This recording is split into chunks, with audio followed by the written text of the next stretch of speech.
Welcome to Hannity. Buckle up. Subpoenas, threats of contempt, calls for impeachment of pretty much everyone. And, oh, yeah, obsessive hysteria over decades-old tax documents that reveal nothing new and absolutely nothing illegal. And the media is going nuts again. Oh, that's right, because Mueller didn't come out the way they wanted. Let's move on to the next conspiracy theories. And speaking of which, maybe Hillary Clinton colluded with China to release them. Because she said, China, hope you're listening, released the tax returns, and there they are in the New York Times. I know facts are hard things for some people on the left and the media mob to understand. Donald Trump's still a billionaire. Yeah, he's still president. We all knew that what happened in New Jersey in the casino business, yeah, it kind of went south. Businesses fail every day. The Trump organization is still an overwhelming American success story, but this kind of vitriol just represents what the Democratic Party's become. Now tax, we're going to get that for the next 2 years. We need a special counsel, Mueller. We need tax experts. This is a political cabal filled with sore losers that are now bordering on rage psychosis that couldn't accept the results of the 2016 election, now refusing to accept the results of Mueller's investigation, and now more unhinged than ever.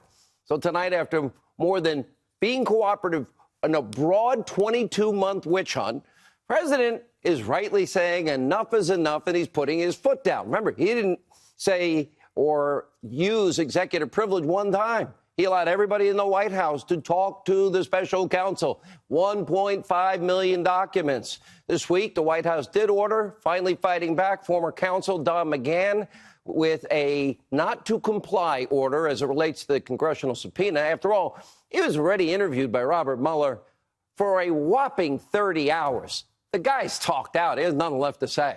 And meanwhile, under threat of contempt of Congress, the Attorney General, Barr, he's refusing to release the full unredacted version of the Mueller report to congressional Democrats because he's actually following the law. And because the law was passed by Democrats, Barr, by the way, was not required to release one single letter, no word, no phrase, nothing of the Mueller report.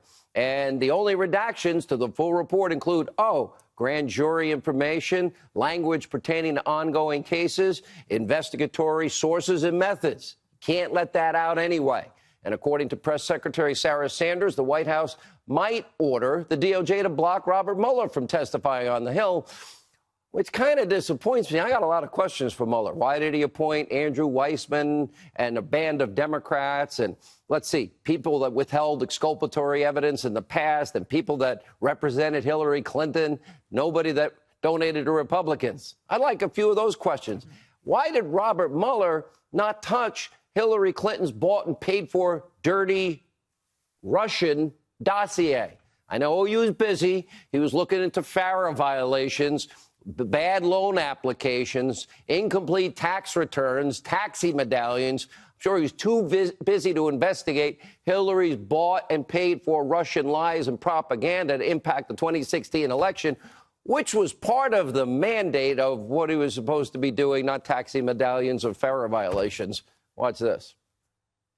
Should we take the president's tweet from this past weekend as an order to Bill Barr to not allow Robert Mueller to testify? I think that's a determination to be made at this point. I think that's the president's. That's the president's feeling on the matter, and the reason is because we consider this as a case closed, as a finished process. And I think that most Americans think that this is finished. Well, most Americans do. Sanders is right. It's over. It's done. From now on, it's only noise. 2.5 years, Democrats, media mob, the self-obsessed super patriots like James Comey and the deep state trying to rip this country apart over a hoax, a conspiracy theory with no evidence and only anonymous sources. Even Senate Majority Leader McConnell put it this way. They were hoping for a national crisis for political gain. That's so patriotic of them, isn't it? Take a look. It's been 2 weeks since Attorney General William Barr made the 450-page report public. This investigation went on for 2 years. It's finally over. They told everyone there had been a conspiracy between Russia and the Trump campaign. Yet on this central question, the special counsel's finding is clear. Case closed. Case closed. Now, the senator's laying out facts. Democrats could not be more detached from truth, reality. Well, let's look at Speaker Pelosi. She's not really Speaker. She's Speaker in name only. It's Speaker Ocasio-Cortez. And then in Speaker in name only, Pelosi. Take a look. On the floor of the Senate, Senator McConnell is reported to be saying, doesn't matter to hear from Mueller, case closed. Case closed. No, I don't think so. I don't think so. Just as a matter of observation, that's just not a fact. The case is not closed. She may want to check in with Speaker Ocasio-Cortez because the case is closed. Pelosi went on to declare that President Trump is goading her into impeachment. That's what he's doing. You figured it out. Another conspiracy theory. Just when you think they're done with conspiracy theories and lying, they just pull it out of thin air. These people are amazing. They should write movies. Take a look. Trump is goading us to impeach him. That's what he's doing. Every single day, he's just like taunting, because he knows that it would be very divisive in the country, but he doesn't really care. Just wants to solidify his base. Now, for Pelosi and her Democratic colleagues and the media mob, it's not about, in any way, talking about or legislating or improving the lives of we, the American people, bettering the economy, making the world a better place, more safe, more secure, more prosperous. It's always about scoring cheap political points with their radical base. Well, let's look at a new poll. 57% of Democrats believe President Trump is guilty of treason. Well, they've been lied to every second, every minute, every hour of every day on every news channel, except primetime here. So, what do you expect? Of course they're going to believe that lie. According to multiple surveys, vast majority of these Democrats are Americans, though, they're against impeachment. Without a doubt, the far left, socialist extreme, Democratic Socialist Party, they are out of touch with truth and reality and can no longer accept basic fundamental truths. Same reason why so many Trump haters are refusing to admit a simple, disturbing truth as well. The Trump campaign was spied on. It happened.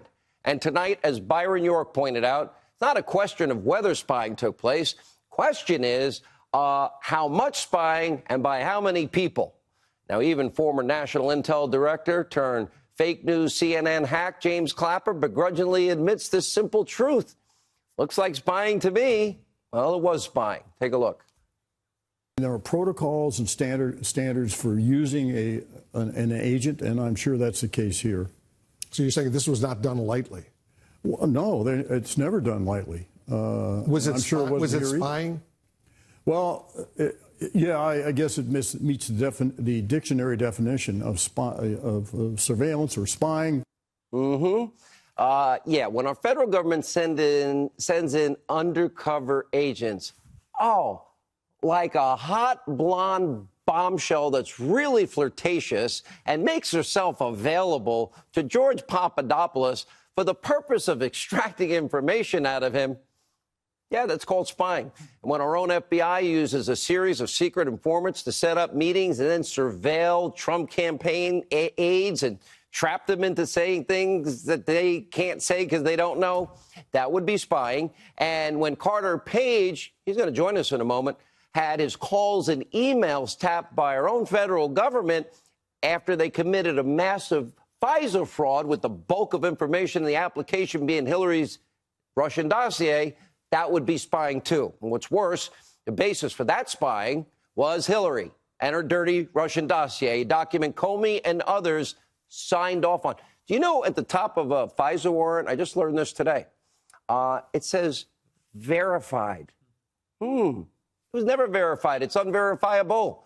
This document, totally unverified. We now know filled with Russian lies. New York Times even suggesting all of it, paid for by Hillary, may have all been Russian disinformation from the get-go.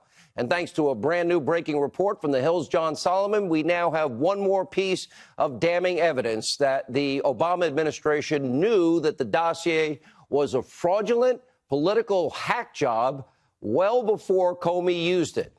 And they used it for the basis of the FISA application. And according to John Solomon, 10 days before that first FISA request in October 2016, the author of that dossier, Christopher Steele, confessed to Obama's Deputy Assistant Secretary of State, quote, his research was political and facing an election day deadline.